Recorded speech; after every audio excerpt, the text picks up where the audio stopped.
Boa tarde a todos. Vamos dar início à nossa sétima prova, né, aqui da banca IDECAN, ou seja, vai completar 2 meses que a gente está respondendo a prova da IDECAN todos os domingos, então vamos ficar familiarizados com essa banca. E aqui eu estou trazendo as questões mais cobradas por ela, então a gente vai ver todos esses macetes para facilitar lá na hora da nossa prova. Então, esse texto aqui dessa prova serve para as 10 primeiras questões de português. Então, vamos dar uma olhada no enunciado da primeira questão. A primeira questão diz assim: o principal objetivo do texto em evidência trata-se de. Então, qual é o principal objetivo do texto?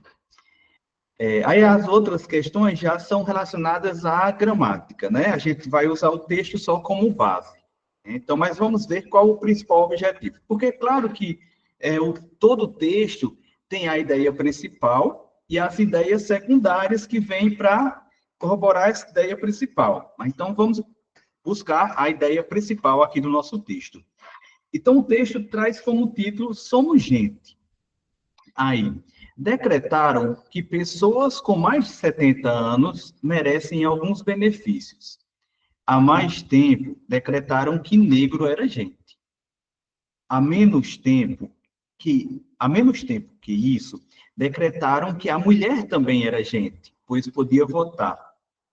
Mas, voltando aos com mais de 70 anos, decretaram coisas que deveriam ser naturais numa sociedade razoável.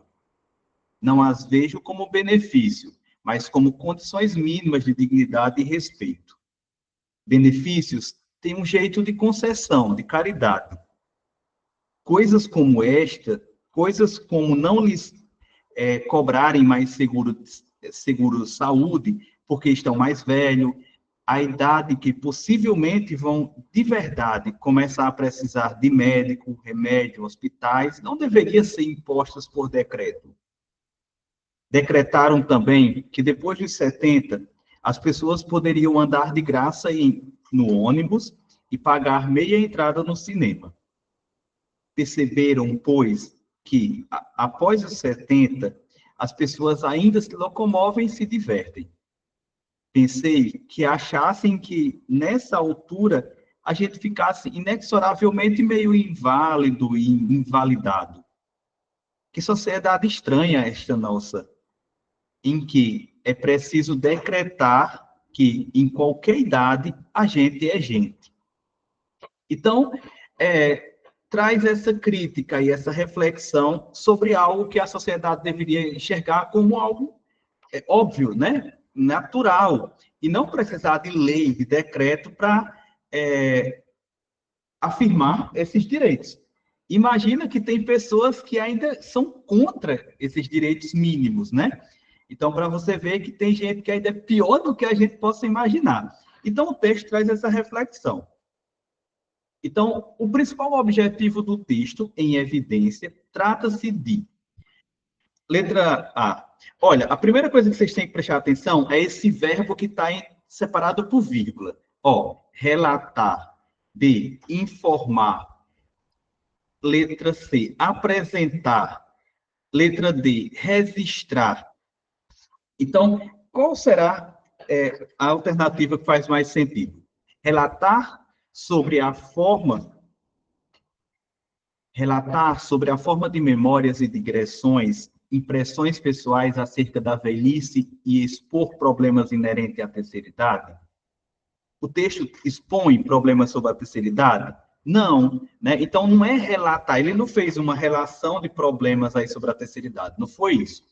Letra B, informar acerca dos problemas às quais a população senil passa? Não, não tem isso aí no texto. Letra C, apresentar um ponto de vista sobre as condições da pessoa idosa por meio de impressões e registros do cotidiano?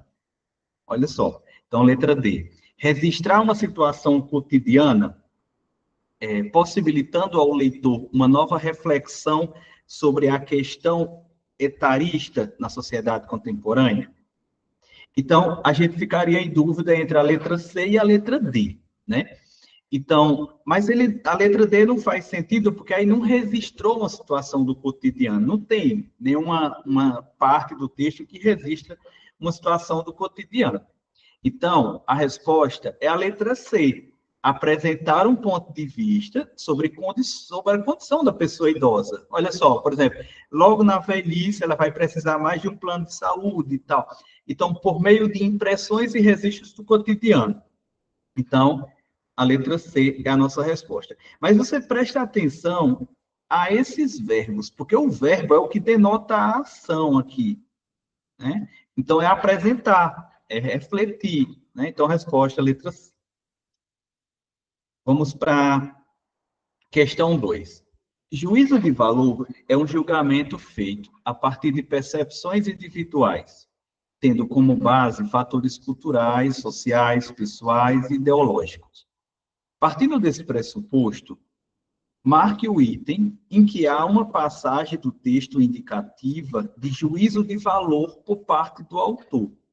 Então, juízo de valor é uma percepção individual, né? Por exemplo, eu tenho o meu juízo de valor sobre um assunto, você pode ter outro.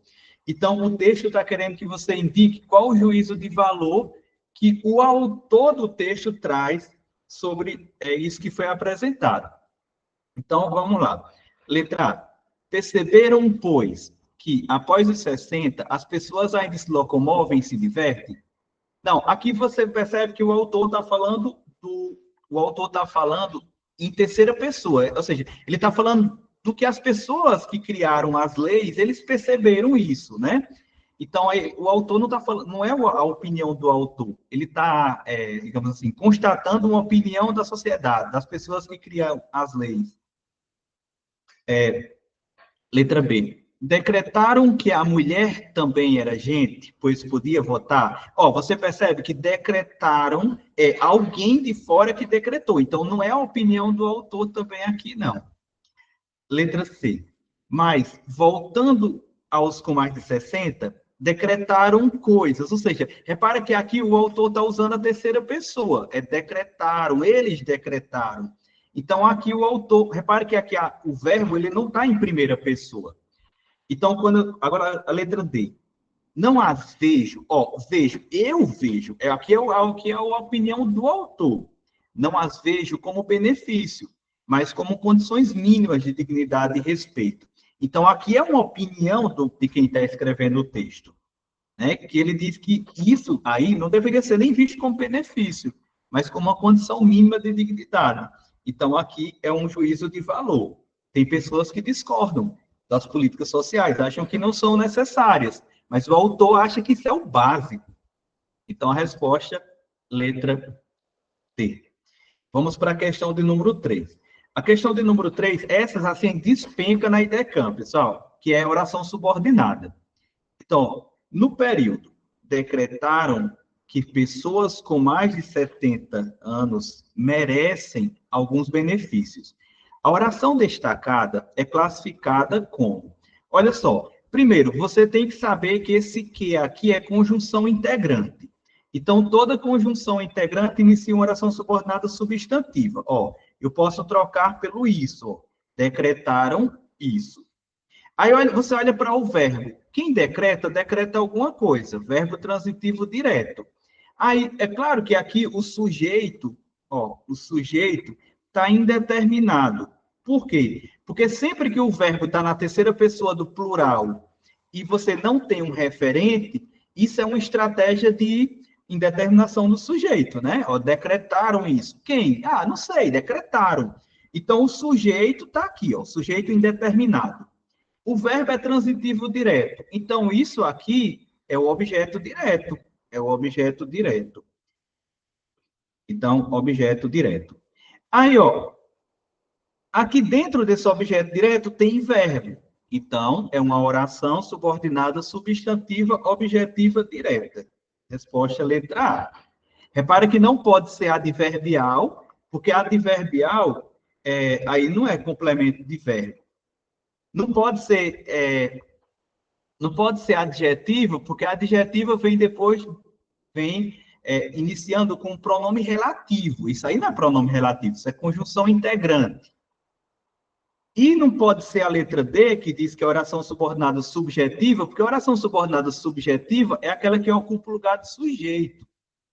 E o verbo, aí a estrutura é de sujeito indeterminado. Então, essa parte negrita é objeto direto e não sujeito. Então, resposta, letra A. Vamos para a questão de número 4. A questão de número 4 diz assim: atente-se ao uso da conjunção pois, nos trechos 1 e 2, para marcar a alternativa correta. Então, ó, vamos lá. 1. Há menos tempo que isso, decretaram que a mulher também era gente, pois podia votar. Então, ó, o pois, pessoal, quando ele vem antes do verbo, ele é explicativo, certo? Ele é explicativo. Você pode trocar, inclusive, pelo porquê. Ó, pelo porquê. Ele está respondendo ao que foi dito antes, né? Então, ó, há menos tempo que isso, decretaram que a mulher também era gente, porque podia votar. Então, aí são explicação. Agora, olha só, quando o pois ele está depois do verbo, isso aqui é conclusão, certo? Eu vou colocar aqui na frente. Ó. É conclusão. Você pode trocar pelo então, você pode trocar pelo portanto, certo? Ó, perceberam, pois, que após os 70, as pessoas ainda se locomovem e se divertem. Perceberam, então? Perceberam, portanto? Então, você percebe que esse pois aqui é conclusivo. Então, ó, letra A, somente em 2 a conjunção pois é conclusiva? Sim. Letra B, em 1, a oração introduz introduz uma oração causal? Não, porque você sabe que a oração subordinada ela é iniciada pela conjunção. Então, se a conjunção é explicativa, então ela é uma oração explicativa. Em 1 e 2, introduz uma oração explicativa? Não. Somente em 1 introduz uma oração conclusiva? Não. Em 1 é explicativa, né? Então, a resposta, letra A. Tranquilo. Vamos para a questão de número 5. A questão de número 5 diz assim: esse tipo de questão aqui é muito recorrente na IDECAM, viu? Perguntar a classe gramatical, certo? Então, tendo por base as funções das classes gramaticais, analise a correlação termo destacado, função morfológica, entre parênteses e para assinalar a alternativa correta. Então, função morfológica é morfologia, é a mesma coisa que classe gramatical, né? Então, vamos lá. A alternativa A diz assim: em que é preciso decretar que em qualquer idade a gente é gente. Olha só, qualquer, pessoal, é um pronome indefinido, certo? Por exemplo, o pronome indefinido, ele é o oposto do numeral. Porque, por exemplo, numeral é quando você usa um número exato, né? Por exemplo, você diz assim, 50 anos. Aí você, não, qualquer idade. Ou seja, qualquer idade é um pronome que está substituindo o numeral, dando uma ideia de indefinição, e não advérbio. Então, você já elimina aqui, ó. Vamos para a letra B. A letra B diz assim: decretaram coisas que deveriam ser naturais em uma sociedade, ou seja, as quais deveriam ser naturais em uma sociedade. Então, esse que aí, ele retoma coisas, ou seja, isso é um pronome relativo. Então, aqui está dizendo que é pronome. É pronome mesmo. A letra C. Não as vejo como benefício, mas como condições mínimas de dignidade. Então, você já sabe que esse as aqui, ó, isso é um pronome oblíquo que está junto ao verbo ver, né? Então, não as vejo, pronome oblíquo e não preposição. A letra D.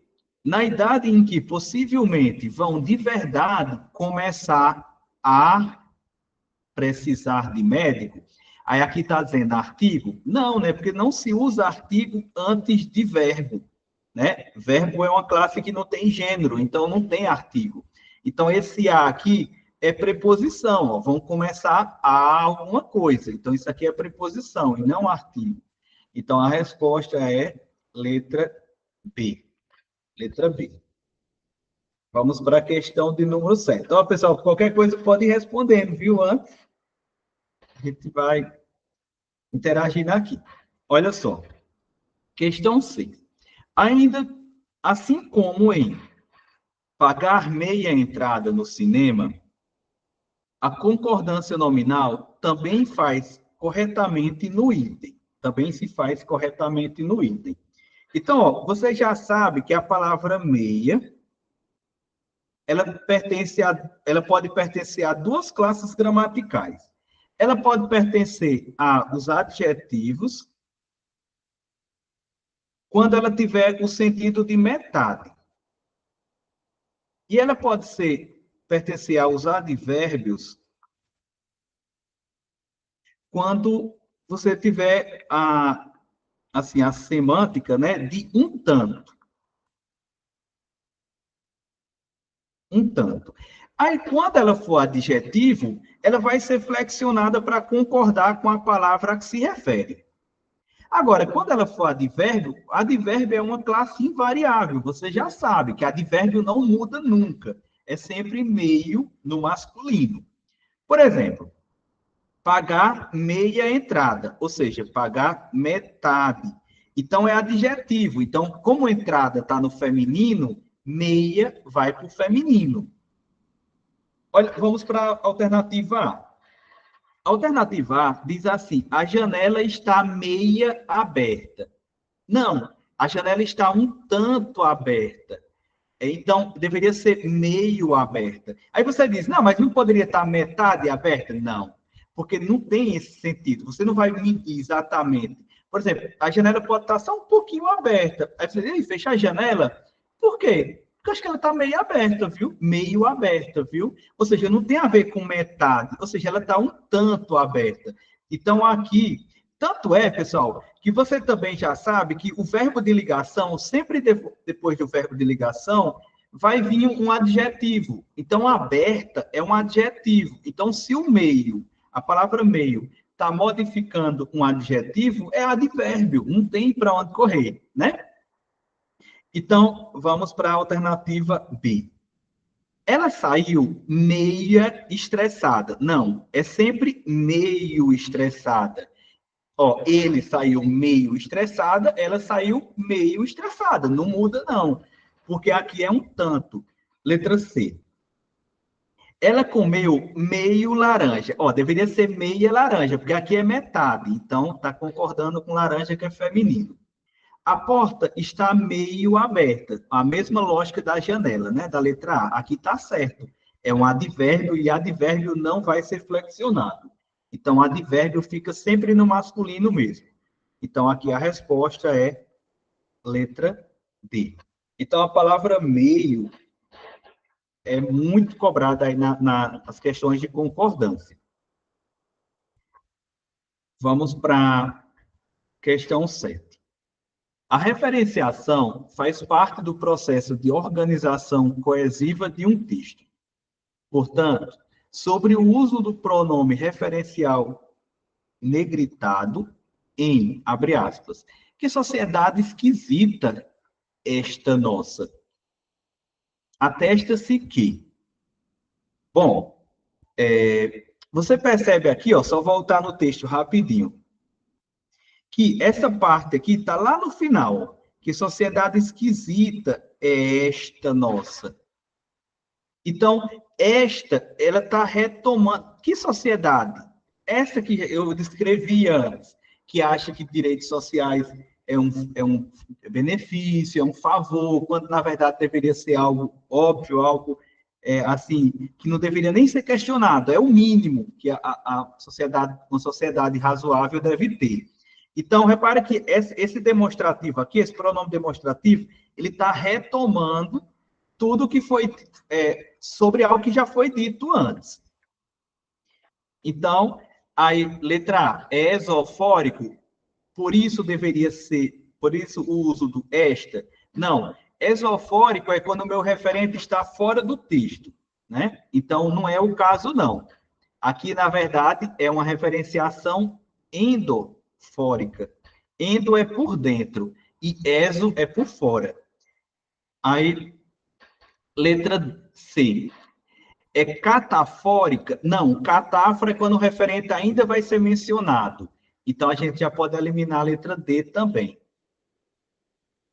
Então, é a letra B a resposta. No caso, por ser anafórica, ou seja, anáfora é um referente que já foi mencionado anteriormente no texto. E você deve usar o essa com 2 S. Então, aqui a resposta é a letra B. Repara que lá na aula de pronome demonstrativo e na aula de coesão e coerência textual, a gente vê essas questõezinhas, que o esta é para catafórica, o essa é para anafórica e tal. Resposta letra B. Vamos para questão 8. Partindo do conceito de regência verbal, como sendo a relação que se estabelece entre verbos e termos que complementam ou circunstanciam, marque o item que traz uma informação correta sobre essa relação, ou seja, sobre a relação de regência verbal. Então, vamos para a questão de número 8. A questão de número 8 diz assim: as pessoas podem andar de graça no ônibus. A locução verbal podem andar é transitiva indireta com seu objeto indireto de graça. Será que é? Por exemplo, será que o podem andar é transitivo indireto? Né? E será que esse termo de graça é objeto indireto? Não, né? Porque, olha só, o podem andar, ele é intransitivo, ele não pede complemento. Por exemplo, quando eu digo assim, as pessoas podem andar. Ó, repara que quando o verbo é transitivo indireto, eu tenho que obrigatoriamente usar uma determinada preposição. Por exemplo, quando eu digo assim, eu gosto de estudar, você não consegue escrever uma frase com o verbo gostar sem o de. Por exemplo, eu gosto de alguma coisa. Mas, por exemplo, eu posso dizer assim, as pessoas podem andar para Santa Luzia, as pessoas podem andar, só podem andar. Então, repara que tudo que vem depois de um verbo intransitivo é um termo adverbial. E termo adverbial é um adjunto adverbial. Então, aqui está duplamente errado. Né? É verbo intransitivo e esse complemento aqui é um adjunto adverbial de modo. Então, vamos eliminando. Letra B. Não as vejo como benefício. O verbo ver, ó, o verbo ver é transitivo indireto e como os benefícios é seu objeto indireto. Então, será que é? Olha só. Não as vejo como benefício. Então, quem vê, vê alguma coisa. E esse as que está aqui, que é o pronome oblíquo átono, é o objeto indireto. Eu sempre falo na aula que todo pronome oblíquo átono, a, seguido ou não de s, o, seguido ou não de s, é sempre um objeto direto. Então, quem vê, vê alguma coisa. Então, não é verbo transitivo indireto, é verbo transitivo direto. Então, vamos para a letra C. Coisas como não lhes cobrarem mais o seguro-saúde, o verbo cobrar é bitransitivo. E seus objetos são lhes, lhes, que é sempre o objeto indireto, e o seguro-saúde, que é o objeto direto. Sim, porque quem cobra, cobra alguma coisa a alguém. Então, ó, o verbo cobrar, ele vai pedir 2 complementos. É igual, por exemplo, o verbo entregar. Quem entrega, entrega alguma coisa a alguém. Então, você já sabe que o objeto direto, o objeto indireto, é sempre o li, né? Porque equivale a ele, a elas, né? E o que é que vai cobrar a esses idosos cobrar o quê? O seguro-saúde. Então, cobrar o seguro-saúde é o objeto direto. Então, coisas como não lhes cobrarem mais o seguro-saúde. Então, cobrar o seguro-saúde aos idosos, a lhes. Então, tá certo a letra C. Vamos para a letra D. Precisar de remédio, precisar de médico, remédio, hospital. O verbo precisar, ele é bitransitivo? Não, porque quem precisa, precisa de alguma coisa. Então, ó, repare que se o verbo precisar ele é transitivo direto, e eu coloco uma lista de objetos diretos, ou seja, de termos de uma mesma função sintática, vários objetos diretos. No caso, quem precisa, precisa de alguma coisa. Então, de médico é objeto indireto. Remédio, então, que deveria ter de médico, de remédio, de hospital, para manter um paralelismo sintático, né? Então, repare que esses termos que estão depois são todos objetos indiretos, que quem precisa, precisa de alguma coisa. Então, o verbo precisar, ele não é bitransitivo, ele é transitivo indireto. Então, resposta, letra C. Então, pessoal, é sempre assim, a gente vai tentando analisar com calma cada questão. Repare que é uma questão grande, mas ela não é tão difícil. Vamos para a questão 9. O verbo destacado em decretaram que negro era gente, transposto para o futuro do subjetivo, se encontra corretamente no item. Então, pessoal, você já sabe que o subjuntivo, ele tem três tempos, né? O tempo simples. Ele tem o presente. O presente sempre vai começar com o que? O presente sempre vai começar com aquele que, o presente do subjuntivo. Então, que era negro é que ele, ó, que era, ó, no caso, vai ser o T. Que ele seja, né? Que ele seja, porque muda do ser para o seja. Que ele seja. Aí tem o pretérito imperfeito. O pretérito imperfeito sempre vai começar com se. Então, se ele fosse, né? Que aqui está na letra C. Se ele fosse. E tem o futuro. O futuro sempre vai começar com quando, né? Então, a resposta aqui não quer o futuro, então é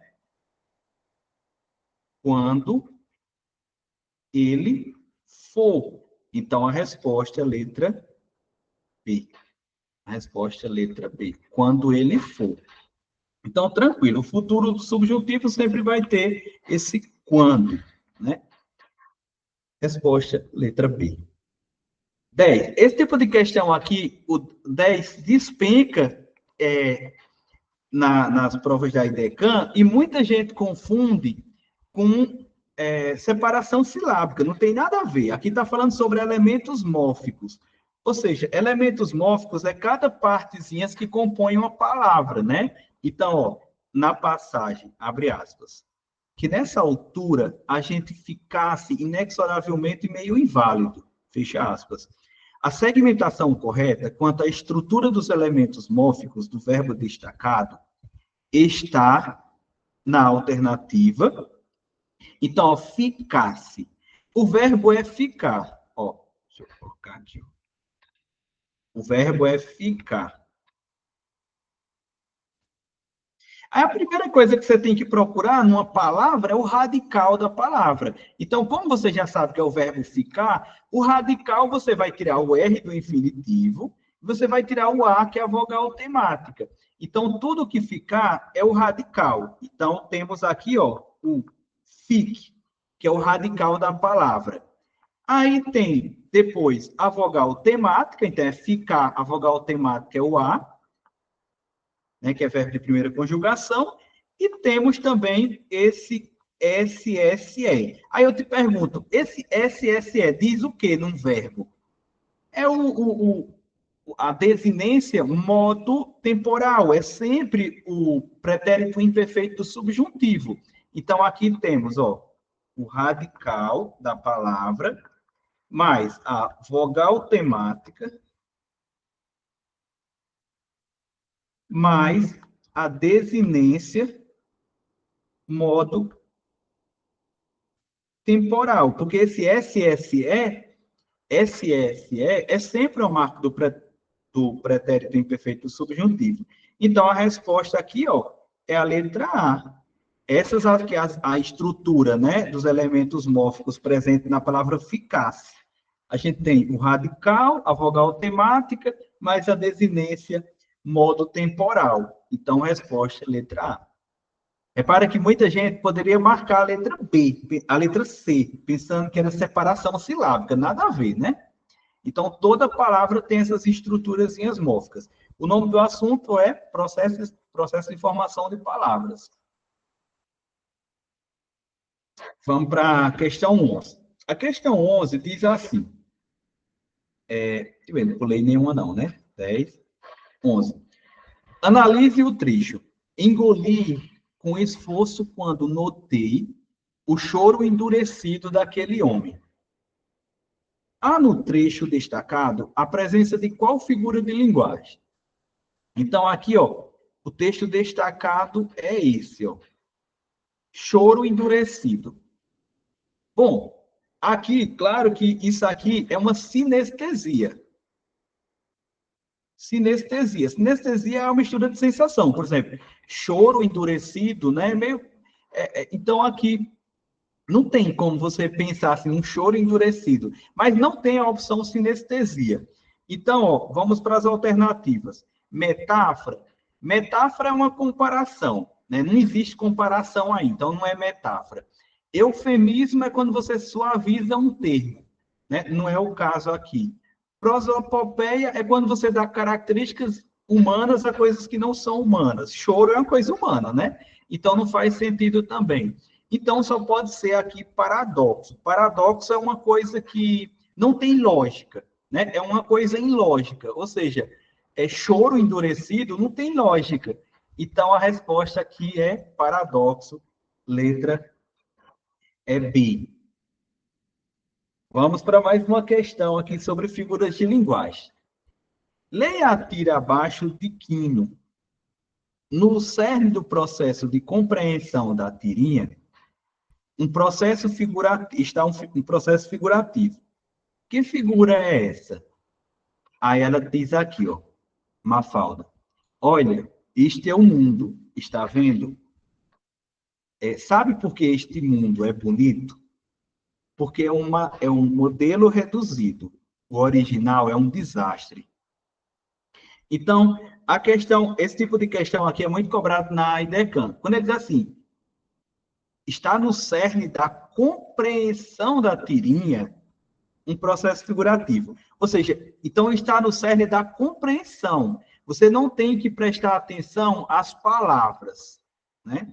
Você não pode prestar atenção às palavras. Você tem que prestar atenção ao contexto para poder dizer qual é a figura de linguagem que está presente no contexto.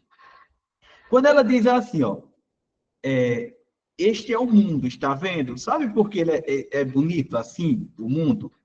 É porque é um modelo reduzido, o original é um desastre. Ou seja, o desastre é porque as pessoas que habitam esse mundo, criam conflitos, guerras, problemas, né? Então, repare que ela não está falando que desastre não é o mundo, o planeta Terra, do jeito que foi criado. São as pessoas que habitam esse planeta Terra. Então, isso é uma troca do todo, de uma parte pelo todo, ou então de um todo pela parte. Então, aqui, a compreensão é que a figura de linguagem é uma metonímia. Aí, ó, muitas pessoas disseram assim, não é metonímia, não, é metáfora. Muita gente colocou metáfora. Não é metáfora. Porque o que é metáfora? Metáfora é uma comparação sem um elemento comparativo e traz um juízo de valor. Aí você diz, traz um juízo de valor. Ele está dizendo que as pessoas não são legais. Não, mas não tem comparação. Não tem nada que está comparando com o mundo. Ele está só dizendo que o mundo é um desastre e que, na verdade, a figura aqui é uma metonímia, porque não é o mundo, é as pessoas. Então, você percebe que não é metáfora, porque não tem comparação. Então, não pode ser metáfora. Aí não é eufemismo, porque eufemismo é suavizar um termo, e prosopopeia, que é a personificação, ou seja, é dizer características humanas a coisas que não são humanas. Não é o caso aqui. Então, a resposta é a letra B. Então, você percebe que essas figuras de linguagem aqui são muito cobradas na IDECAM. Metonímia, eufemismo, prosopopeia, metáfora. Então, é sempre bom a gente voltar lá no material para ler direitinho o significado delas, para não errar. Vamos lá. Questão 3. No enunciado, o show Polaris, o espetáculo no Globo Gigante, que estreia no Teatro Sérgio Cardoso, em São Paulo, é difícil de definir. A função sintática em destaque é. Então, ó, difícil, ele está aqui vindo depois do. Ora, de definir, está vindo depois da palavra difícil, né? Está completando. É difícil de definir. Então, você percebe, você já sabe que difícil é um adjetivo, né? É adjetivo. Se você tiver dúvida, você olha para que essa palavra está depois de um verbo de ligação. E toda palavra que vem depois de um verbo de ligação é um termo adjetivo, né? Então, se um adjetivo está pedindo um complemento, esse complemento é um complemento nominal. Complemento nominal, certo? Então, resposta, letra C, né? Letra C. Ó, pessoal, você já sabe que complemento nominal é um termo que vem sempre preposicionado e ele é pedido por um substantivo abstrato, pelo um adjetivo e pelo um advérbio. Então, uma dessas três palavras pedindo um complemento preposicionado, o nome é complemento nominal. 14. O tentório etínico de Alcântara, no Maranhão, começou a se formar no final do século XIX, com o abandono das terras por seus proprietários. Torna-se, tomando-se o substantivo abandonado como adverbal, como deverbal, é correto afirmar que em 1 e 2 tem-se, respectivamente, ou seja, nessa mesma ordem, o que? Aí está nessa relação, complemento nominal, adjuntado nominal, complemento nominal, adjuntado nominal. Então, o que será que está em jogo aqui? Eu já falei assim, toda prova eu trago uma questão idêntica a essa, né? Então, a gente vê que essa diferença entre complemento e adjunto é muito pedido pela IDECAM. Aí você já sabe, abandono das terras. Aí eu pergunto, esse termo destacado sofreu ou praticou a ação de ser abandonada? Sofreu, né? Sofreu. Então, é um termo passivo. Aí, por seus proprietários, os proprietários sofreram ou praticaram a ação de abandonar as terras? Praticaram. Então, é um termo ativo. Então, só aqui a gente já mata a questão, né? Porque complemento nominal é sempre um termo passivo. E adjunto ad nominal é sempre um termo ativo. Então, a resposta é a letra B. Complemento nominal e adjunto ad nominal. Então, repara que aqui, ó, abandono é um substantivo abstrato. E esse abandono de quê? Das terras. Ele vai pedir um complemento. E você já sabe que todo complemento nominal é um termo passivo. Então, resposta, letra B. Vamos para a nossa última questão. A China de hoje faria o mesmo? No contexto em que se escreve, a estrutura verbal destacada indica. Então, faria é futuro do pretérito. É futuro do pretérito, faria, né? Então, letra A. Uma ação que se refere a algo que poderia ter acontecido posteriormente a uma situação no passado? Sim, né? Porque, ó, repara que você nunca vai ver alguém falar uma coisa que vai acontecer de fato, e usar o futuro do pretérito. Você vai usar o futuro do presente, né? Por exemplo, você diz assim, estudarei amanhã. Mas quando você diz estudaria amanhã, é porque você vai ter um problema aí que vai impedir de você estudar, né? Por exemplo, eu estudaria amanhã se eu não fosse trabalhar o dia todo. Então, sempre a ação já se torna passado antes mesmo de se tornar futuro.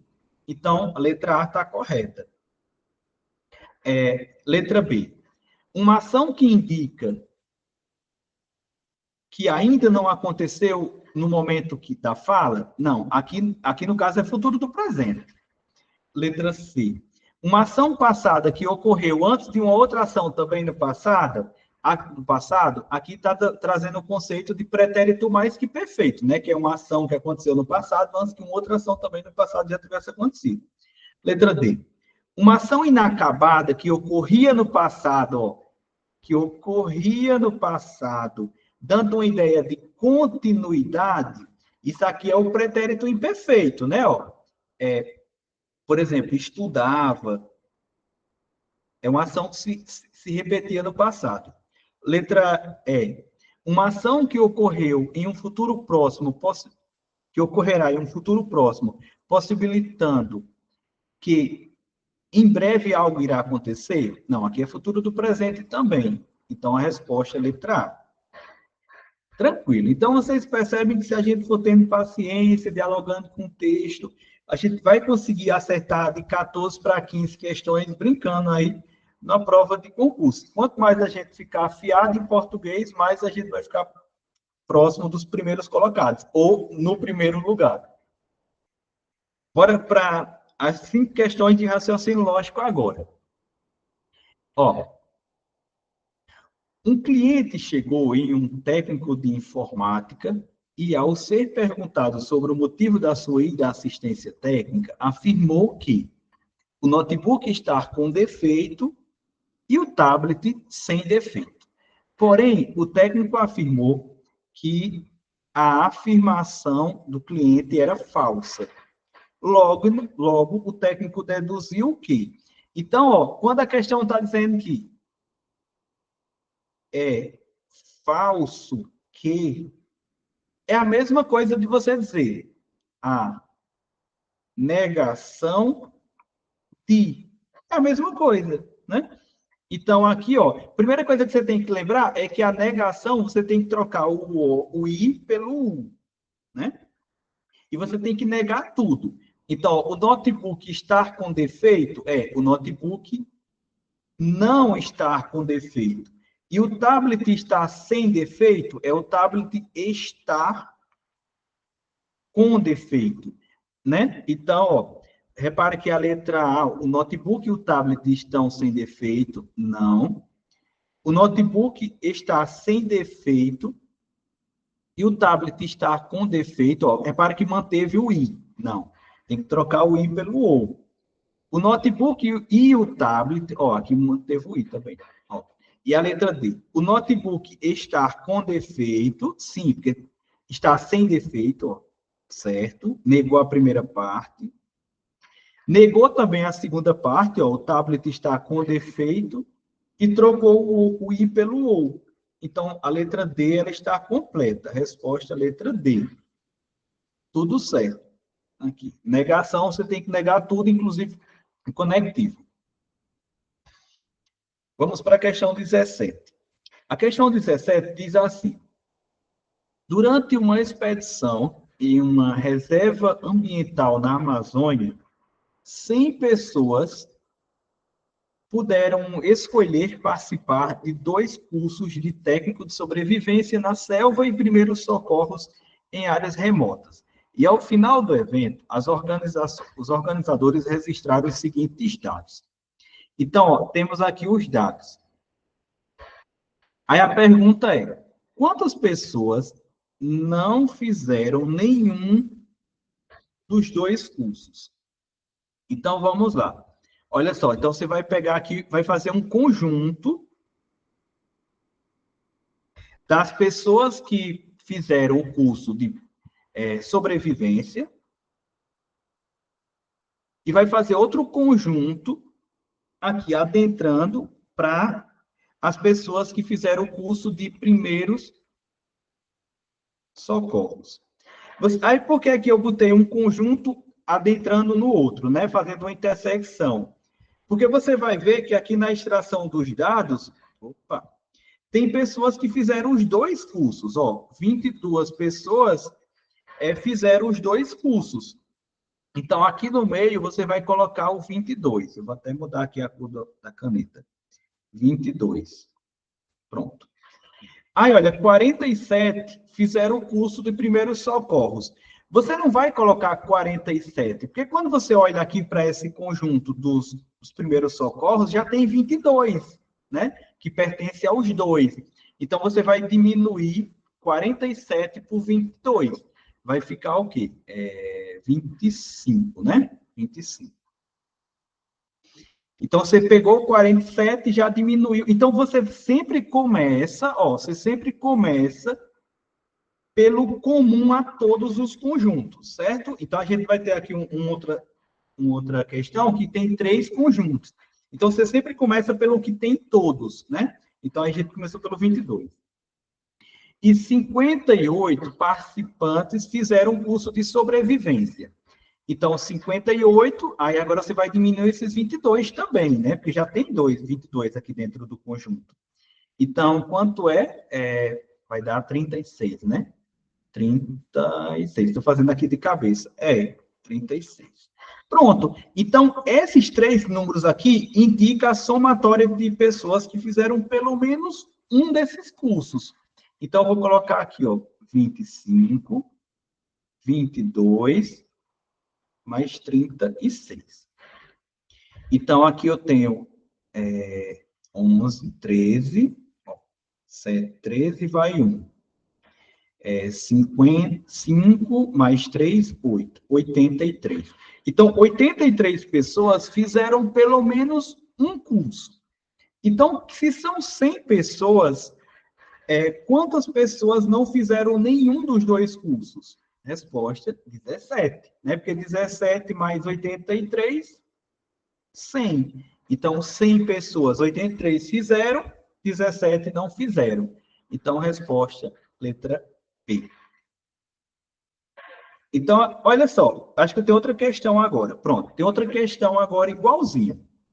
Ó, Camila, professora do 5º ano, realizou uma pesquisa com seus alunos para descobrir a popularidade de 3 atividades lúdicas. Aí a gente tem que ter cuidado na hora de extrair as informações, ó. Piquenique, gincana e jogos de tabuleiro. Considerando que a turma é composta por 35 alunos e que eles poderiam votar em nenhuma, uma ou mais de uma atividade, o resultado obtido foi. Aí, ó, repare que a questão vai dar aqui os dados extraídos, ó. Aí, diante do exposto, o número de crianças que não gostam de nenhuma das atividades citadas repare que é do mesmo jeito. Então, agora eu vou até colocar aqui, ó, os 3 conjuntos, ó.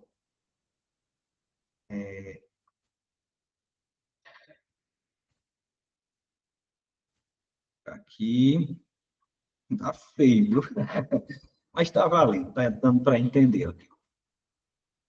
Bora lá. Então, aqui, ó, gincana, cadê? Gincana, aí piquenique, piquenique,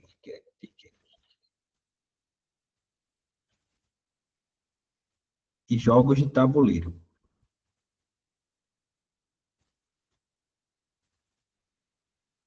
Pronto, vamos lá. Então, como é que a gente começa? Você sempre começa pelaquela parte que engloba todo mundo. Ó, 3 crianças votaram nas 3 opções de atividades: piquenique, chicana e jogos de tabuleiro. Então, você já coloca aqui no meio 3. Ó, você coloca no meio 3. Eita. Deixa eu pegar outro lápis. 3. Então, 3 é comum a todo mundo. Agora, vamos lá.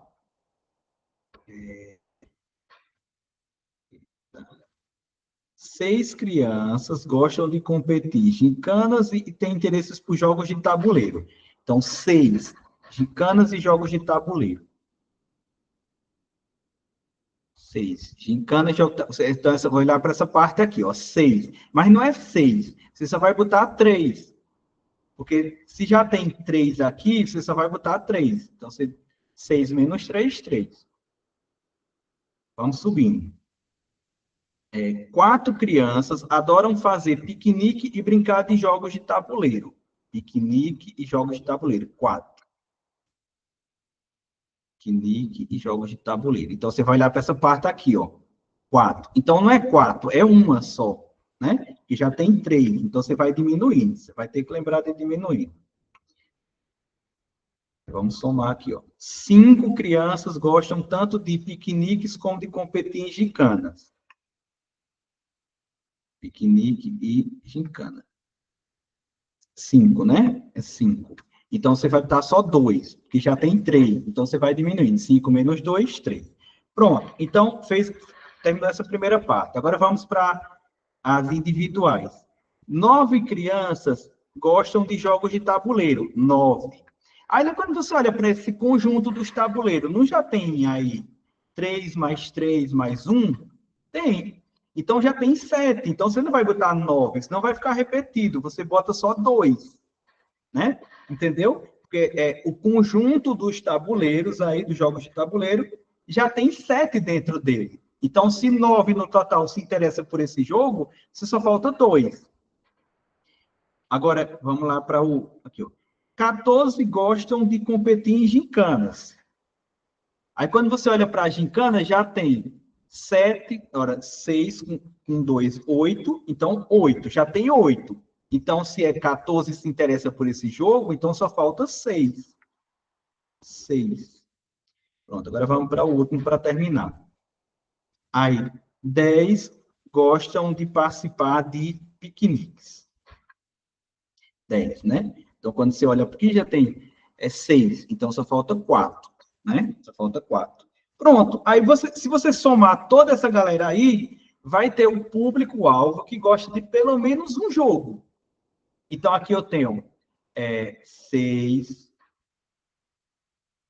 8, 12, 13, 15, 18, 21. Então, 21 crianças. Então, 21 crianças se interessam por pelo menos um desses jogos. Eita. Então, vamos lá. 21 crianças. Aí eu pergunto, qual o total? 35. Então, se 21 crianças se interessam por pelo menos um jogo, quantas não se interessam por nenhuma? Nenhuma. Quantas crianças não gostam de nenhuma dessas atividades? Ó, 35 menos 21, 14, né? Então, a resposta, letra D, 14. 14 crianças, 14 alunos não gostam de nenhuma das atividades citadas. Então, a resposta, letra D. Pessoal, esse tipo de questão, ele parece ser difícil, mas a gente só precisa de tempo para não errar, né? Para responder ali devagarzinho e acertar a questão. Então, não é difícil, não é difícil. E repete, assim, a cara das bancas cobrar esse tipo de questão dentro do raciocínio lógico-matemático. Vamos lá, para a penúltima questão. Analisando o diagrama abaixo, pelo posicionamento dos elementos 7 e 9, é correto afirmar que eles formam um conjunto de, olha só, 7 e 9. Então, ó, você tem um conjunto. Ó, você tem um conjunto só de A, o conjunto apenas de B, e você tem essa intersecção. Ou seja, esse grupo aqui que pertence a A e pertence a B. Então, a resposta é letra A. Intersecção de A com B. Inclusive, quando eu estava pegando essa questão lá no site, tinha uns comentários, né? Assim, esse aqui é para saber se o aluno está acordado, né? Porque está boa demais essa questão.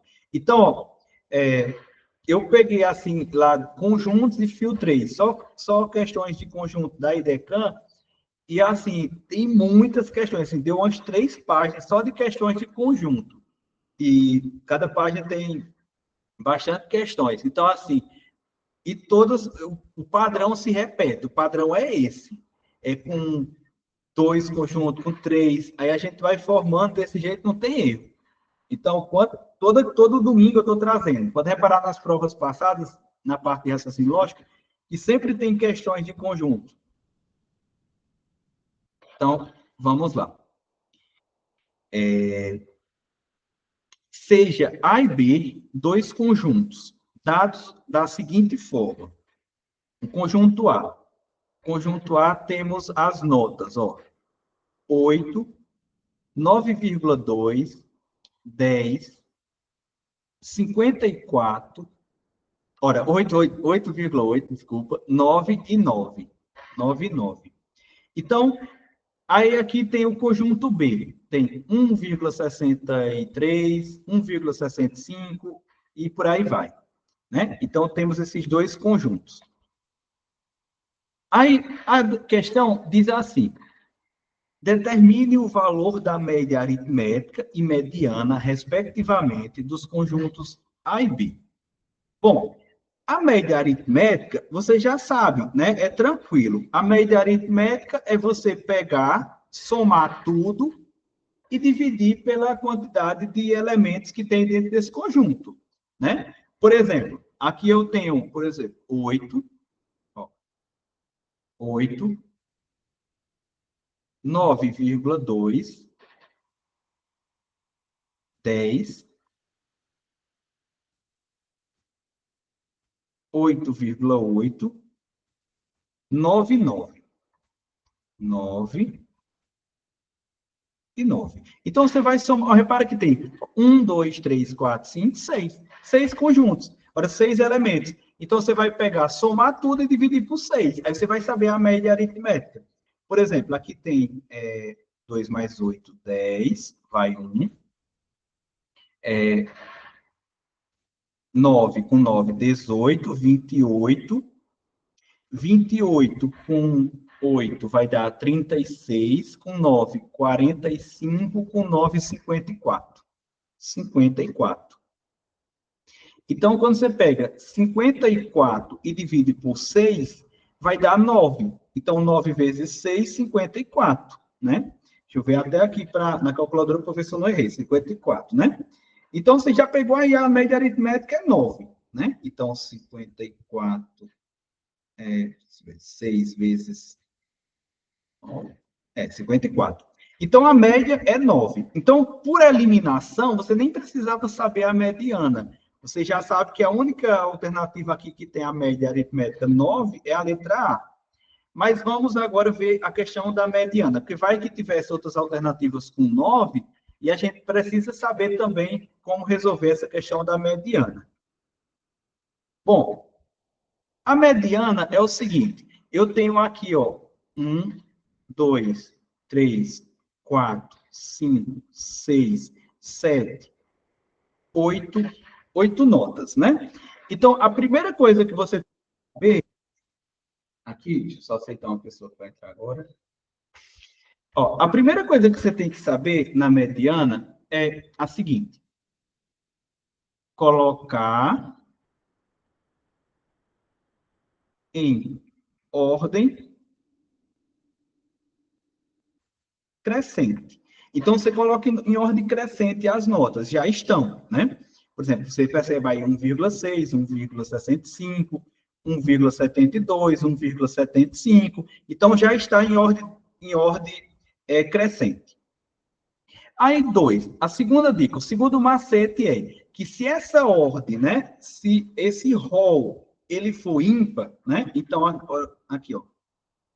Se o rol, né, de elementos for ímpar,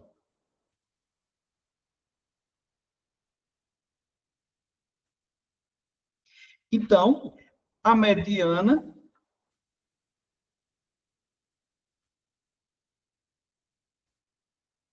é o número do meio. né? É o número do meio, que não é o caso aqui. A gente está diante de um rol de elementos que é par, né? Então, é par. Então, se o rol for ímpar, você vai lá, procura o número do meio, pronto. A mediana é aquele número do meio. Agora, o terceiro macete. Se o rol, né, for par, né? Então, o que é que você vai fazer? Você vai pegar os dois números do meio, somar e dividir por 2. Somar e dividir por 2, né? Então, aqui no caso, a gente está diante de um rol par. Então, vou pegar aqui os dois números do meio, né? Olha só. Então, pronto, ó. E somar e dividir por 2. Então, eu tenho 1, 2 e 3. 1, 2 e 3. E os dois números do meio é esses dois. Então, vou pegar aqui, ó, 1,75, 1,79. Vou somar e dividir por 2. Pronto, é a mediana. Então, aqui, ó, 5 mais 9, 14, vai 1. 14 mais 1, 15, vai 1. 3. Pronto, 3,54, que dividido por 2 vai dar 1,77, que vezes 2 vai dar 0. Então, a resposta é 1,77. Então, olha só. Mas quando você chega, né, você encontrou, pegou esses dois números do meio, só é você bater o olho que você vai saber a média deles dois. Olha só. Capitulando aqui, ó. Você já sabe das dicas, você já tem um macete, né? Então, você sabe que você tem que pegar 1,75 e 1,79 e saber a média desses dois números. Então, a média de dois números é muito fácil. Então, ó, você pode fazer o seguinte, ó. Aqui, ó, você pega menos 2 mais 2. Você diminui 2 num canto e bota 2 em outro. Então, onde era 9 vai ficar 7. Eita. Onde era 9 vai ficar 7. E onde era 5, você vai aumentar 2, vai ficar 7. Então, repara que chegamos no mesmo resultado com um macete mais rápido. Então, 1,77. Então, a resposta é a letra A. Então, pessoal, tirem print, aí a letra não está muito boa, mas quando a questão que cai muito na IDECAM de média, na verdade, essa questão de conjuntos, né? E quando falar para você determinar a média aritmética, é tranquilo. Você pega tudo e soma pela quantidade, soma e divide pela quantidade de elementos. E quando a questão falar de mediana, você vai usar esses três macetes. Ó, você vai usar esses três macetes. A primeira coisa, colocar em ordem crescente. Segunda coisa, se for um rol ímpar, você pega o número do meio, pronto. O número do meio é a mediana. E se for um rol par, você vai pegar os dois números do meio, somar e dividir por 2. Então, tranquilo. Bom, concluímos, né? Em 1 hora, a gente concluiu 20 questões. E repara que é essa lógica que eu quero que vocês usem lá no dia. Assim, devagar, não tem pressa, mas usar essas estratégias com calma, a gente aplicar essa teoria. Muito obrigado, Renata. Muito obrigado. E aí, o que vocês acharam? Ficou alguma dúvida? Quer que eu volte em alguma questão? Assim, essas dicas foram bacanas? Me digam aí, dê um retorno aí.